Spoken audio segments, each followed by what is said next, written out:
Hello everyone. So a few months ago I reviewed the Scorpion XO Riser and said it was the best value in full face motorcycle helmets. However, I was unaware of this. This is the LS2 Stream II, and after a few thousand miles riding in the LS2 Stream II, I think this might actually be the best bargain in full face motorcycle helmets. Let's get to it. Now to be clear, these are two very similar helmets. They retail for about the same price. They offer basically the same features. They basically go punch for punch in every feature. But when you check the scorecard, I think the judges would mark it a split decision in favor of the LS2.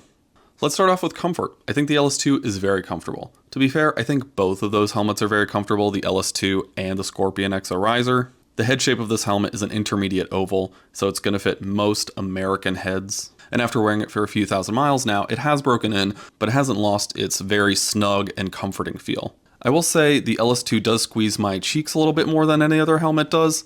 In the beginning, when I got the helmet and I was trying to talk to somebody on my cardo or record a moto vlog, I actually noticed that I felt my teeth kind of grinding against my cheeks on the inside of my mouth. But after breaking it in, I haven't noticed that anymore.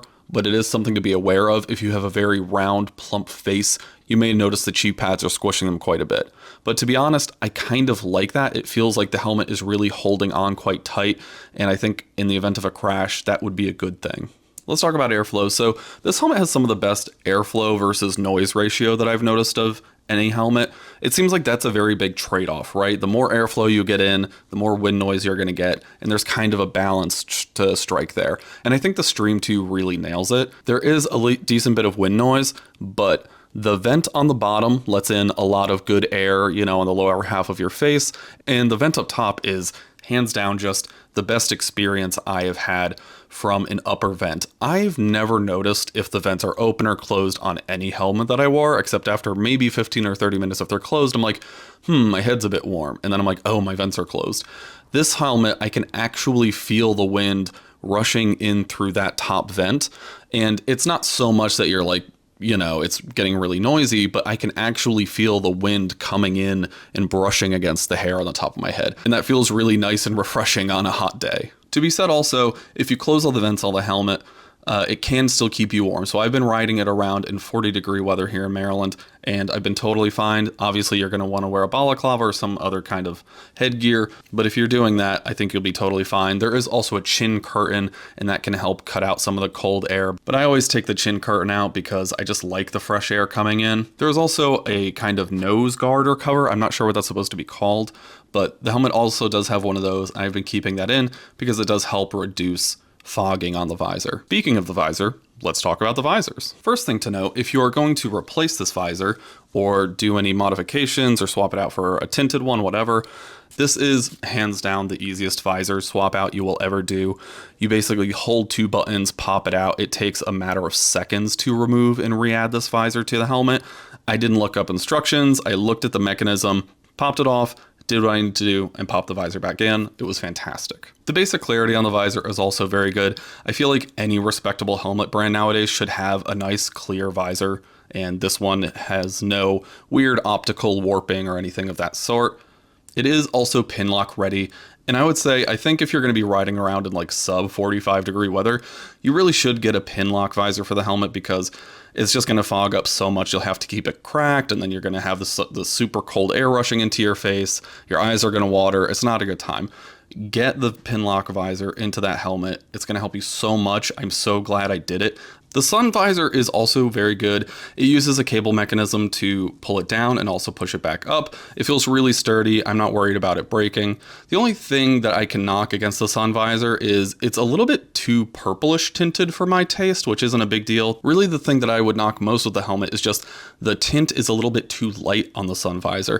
It's hard to tell in these conditions, but when I go out riding with it on a really bright day, it works, but I don't think it's like, oh, cool, I put this down and now I'm not blinded by the sun. To be honest, I often go for a pair of sunglasses under my helmet, and I'm still doing that with this. It's just nice to have that kind of emergency option available in case I forget them, and I do end up using it a fair bit. The locking mechanism on the visor is fantastic. There's just a small button right under the visor in the very center, and there's a nice little lip that comes out from the visor. You press in that button, you push up on the lip, and the visor opens. Same thing if you want to lock it, you push down, it clicks into place. It's fantastic. I want every other company to adopt this type of locking mechanism on the visor. Seriously, I love my Arai helmet, I like it a lot, but one of the reasons I use it as my race helmet and not my daily riding helmet is because I move the visor up and down as I'm riding around. I come to a stoplight, I put up the visor, I pull away, I pull down the visor. The locking mechanism on the Arai works, but it is so difficult with different pairs of gloves, and you just do not have that problem here. Thick winter gloves, light summer gloves, whatever you're wearing, it's very easy to unlock and lock the visor up and down on this helmet. It just feels really solid. Speaking of solid, let's talk about build quality. Everything on the helmet feels like it's made from the quality of a much more expensive helmet. From the cushioning to the sounds of the clicks of, opening and closing the vents, the visor mechanism for sliding and sliding up and down the sun visor, including the locking mechanism that I just praised for 10 minutes on the regular visor.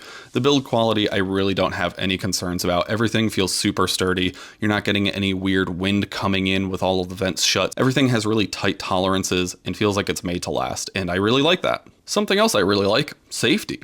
Which is, the whole point of wearing a full face helmet. This helmet does come with DOT and ECE 2206, which is great. I basically won't buy any helmet that doesn't have the ECE 2206 ratings, but also this helmet was reviewed by Sharp, which is a UK-based helmet testing group. They provide a star rating from 1 to 5 stars, and this ranked 4 stars. For its price, there's basically no other helmet that comes close to this star rating, and a lot of helmets pass the ECE 2206 rating, which I think is great. It's one of the best standardized safety ratings that we have to go based off of internationally. But if you can also get a helmet that is highly rated by Sharp and you get this scale, because there are some helmets that they review where it does have ECE 2206, but they've noticed the side impact protection is just not nearly as competent as the front impact protection. And I think you probably care about the side impact protection on your helmet. Another bit on safety, this helmet does not have MIPS. If you aren't aware of what MIPS is, it's basically just a little plastic shell that's inside a helmet, and it's supposed to help you with your neck and head torquing and tweaking in very unfortunate ways when you come into a crash. It's shown to really reduce the severity of cushion and kind of oblique impacts that might, jar your brain around in the case of an accident. This helmet is using LS2's own proprietary version of this technology, where it has a pad on the top and these 4 elastic attachments around different points of the helmet. I do appreciate the inclusion of it, but I almost wonder how much it would cost if they did put MIPS into the helmet. Let's talk about aerodynamics. And as I've said before, I don't know about aerodynamics, but when going at really fast speeds, this helmet does not lift. So that's good. Let's talk about the helmet weight. Here are the numbers. I'm so uninterested in helmet weight that I didn't put it in my notes. It's not that heavy. It's not that light. It's a good weight. I have a thick neck. I don't know what to tell you. No helmet feels heavy to me. Let's talk about style. I really like the style of this helmet. There are a lot of colorways that they've come out with for this helmet that I really dig. The Scorpion XO Riser has some very cheesy early 2000s types of stylings, or you could just get it in white, which is what I did because I really did not like a lot of the stylings with that helmet. But with this one, I really like this colorway. One of the main reasons I really like it is because it looks like a BMW colorway, and I am riding a 1300 GS. So it's kind of funny that I was able to get this really budget conscious friendly helmet that basically has a BMW colorway. There you have it. I think it looks really sharp. So let's talk about price.